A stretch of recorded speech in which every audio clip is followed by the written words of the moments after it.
HarperCollins presents The Private Life of the Diary, From Peeps to Tweets, A History of the Diary as an Art Form, by Sally Bayley, read by Camilla Rockley. Sally Bayley teaches writing in Oxford as a Royal Literary Fund Fellow. She is the author of The Private Life of the Diary, Girl with Dove, and No Boys Play Here, as well as other works on Sylvia Plath and Emily Dickinson. Her work is literary, but often crosses genres. Sally put herself into care when she was 14 and is the first person from the West Sussex County Council care system to study at university. For Talia, may you always be becoming. Introduction. My first diary.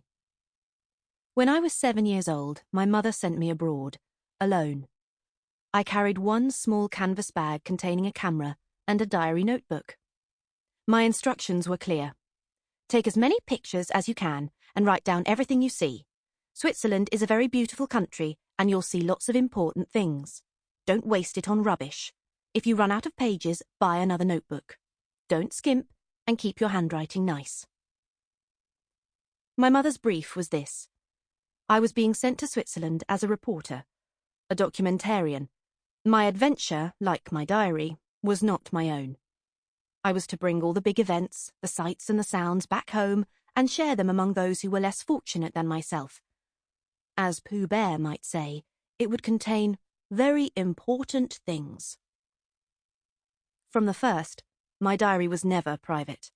It belonged to my mother, my aunt, my grandmother, my brothers and cousins. My diary was already public, already owned. It was never my friend. I could tell it nothing awkward, embarrassing, shameful, or pathetic. I could not be homesick, or lonely, or afraid, or bored. My diary forced me to be brave and heroic, to muster more of the grown-up than I could manage. It asked me to be extraordinary. As the aeroplane lurched out of Gatwick, I pulled the new diary from my bag. My aunt had chosen it, as she had chosen my pen pal and my host. Its purple satin cover was intimidating, too special and occasional. What could I possibly experience that would deserve such a thing? How could I really write anything in it? I had to edit out anything that would let me down, as my mother would say. Don't let yourself down, Sally. Make an effort. But surely a real diary doesn't ask its keeper to make an effort. Isn't the whole point of a diary that it does allow you to let yourself down? To let go of the coherent and intact story, the picture postcard version of events? My 7-year-old self wanted to scribble in it, to draw pictures of the funny people on the plane, to cry over it when I felt homesick and lonely, as I often did over the next few weeks, to paste in all the chocolate wrappers from all the chocolate bars I was given by kind Swiss aunts and uncles, to draw rude pictures of people sounding too French. None of this was going to be very satisfactory for the family album or the show and tell session at school. Over the course of 4 weeks, I tried to impress my diary. I saved up lots of big words and big sights, and I wrote them down. I tried to make everything sound like an Asterix adventure. Every day was filled with difficult and foreign things, but I managed all of them. The Gauls, the Britons, the Romans, and the Swiss. I took them all on. I ate rabbit and duck and lots of smelly cheese.